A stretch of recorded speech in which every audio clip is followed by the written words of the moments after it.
you're in a lounge room or around a bar, people talk about who the best coaches are in the world, and the names that come up are always those of international coaches. But surely those are just wonderful managers, because you've got the best players in the world. Aren't the best coaches found in other areas of the game? Yeah, down the line, absolutely. And I'm not a soccer man. I know you're into your football, you love your Man United, but Alex Ferguson probably wasn't a great coach, was he? He was a great man manager, a great tactician. He's probably people lesser known. There's Jagat Tamata, one of the best coaches in the country, winner of the most prestigious coaching award in all sport here in Nepal. I think it was earlier this year, or maybe the tail end of last year. But there'll be someone there in Manchester United who's the academy coach, or the under-21s, or the reserve team, who's actually doing a lot of the actual coaching. Tamata kind of does it all. He's garnered that respect as he's come up. Fielders out there, they converge, and oh, you're not going to believe it, Michael Leask, of all people, who's known as maybe Scotland's best fielder alongside Richie Berrington, has just had a shocker.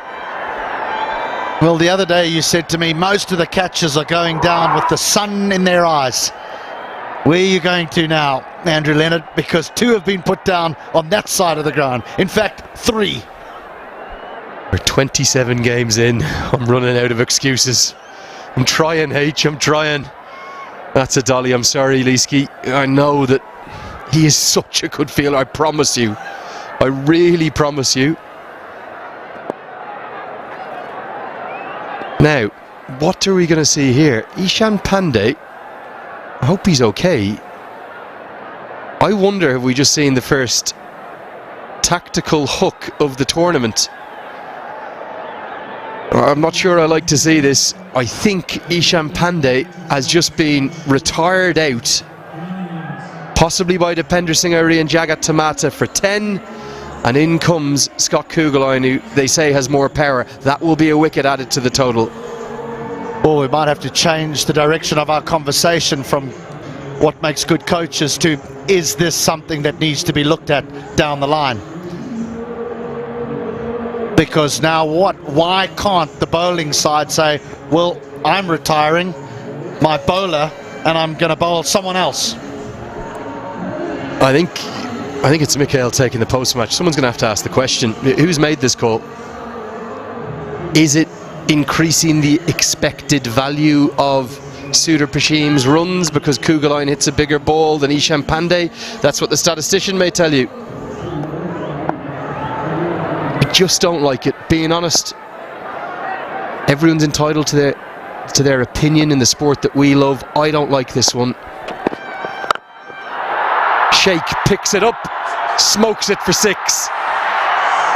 He's the set man. He's not the one who's going to be hooked, even though he's only striking at 100.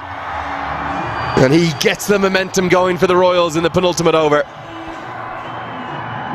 He's had his struggles in the tournament, but at moment critique, Narif comes to the party.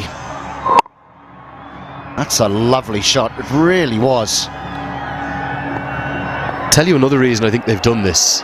If you look at the disparity in the dimensions today, it's a much shorter leg side boundary. That won't be a wide as he's come outside his off stump. Good decision. But I don't understand why they've retired him out after he's been dropped, after he's faced the first ball. Surely at the end of the over, if you don't want the left-hander on strike, you want to exploit the short side in the penultimate over, you send Kugelheim in then. Well, now Kugelheim will inevitably be hitting towards the offside in the final over.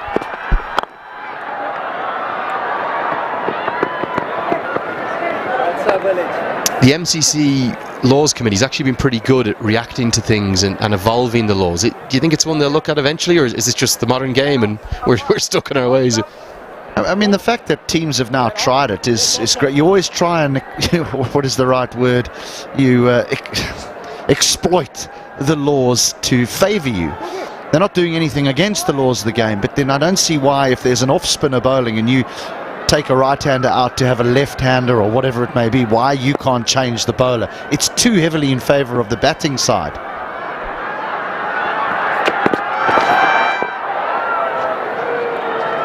Well, wouldn't it be interesting if he goes dot here? I'll try and explain myself better. If a left-arm spinner's bowling to a right-hander in the last ball of the match and he needs to hit a 6, but the 6 is to the short side of his offside, he retires out, send a left-hander in who hits it for 6 over the leg side, and you lose the game. I don't know if that's within that grey area of spirit of the game. Well, isn't it ironic? They've sent the man out to exploit the shorter side, to get the faster scorer in. He's 1 off 2. It's 141 for 5. End of the innings, the scoreboard at the ground saying 141 for 6. Seen a really interesting moment in a tournament that's given us lots of talking points. We've seen young Ishan Pandey, young Dr. Ishan Pandey, retired out for 10. It is a method of dismissal. It's one of the 10 ways in which you can be dismissed in the game. I think originally it was in the laws. HD, you're a great lover of our sport and a historian of our game as well. You come from men's cricketing stock. I think initially retired out was there because the vast majority of cricket that was played was multi-day cricket. Correct me if I'm wrong, where maybe somebody wasn't available for the 3rd or 4th day of a first-class game. A student of the game, maybe a historian of the game. I'm not quite sure. Look, my understanding is retired out, you're out. You cannot come back. If you're retired hurt, you can come back in.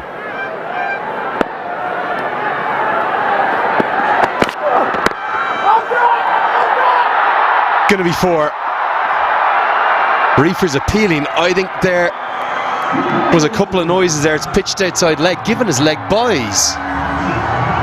Don't know if there was bat involved. It won't go to Arif Sheikh, but it will be a critical boundary. Pitched outside leg anyway. Well, not. Is he left-handed or right-handed? He's confused me. There's a right-hander, so that ball pitched outside leg unless he changes his legs around.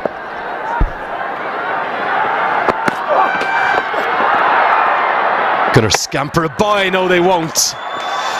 Scott Kugelheim's promotion will end in a run out. 2 off 3, and maybe there's a lesson there for every one of us.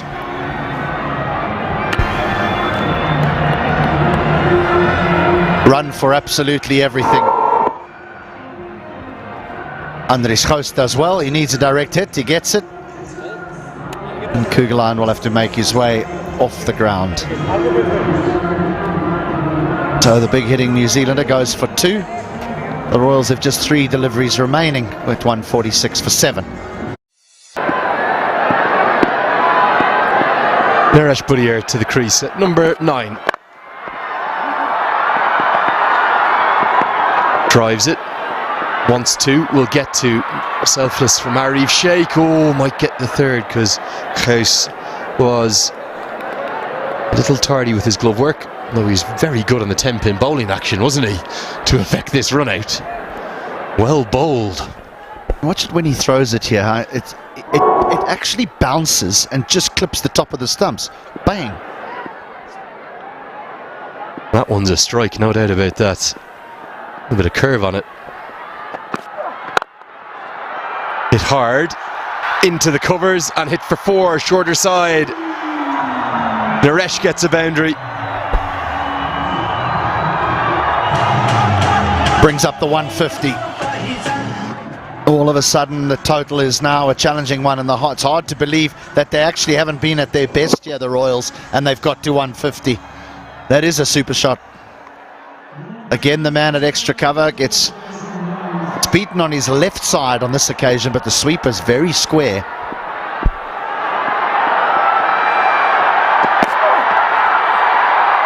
They'll run it by again. Oh, that one's down the gutter ball from Andries Gous, and a bye will be scampered. It ends, well, a fascinating innings. Sudurpaschim will have wanted maybe a little more than that, but having been asked to have a bat first, the Royals have got past 150 again in front of a capacity crowd here at the TU. They'll finish thanks to Arif Sheikh's 42 not out, the top scorer of the innings with 153 for 7.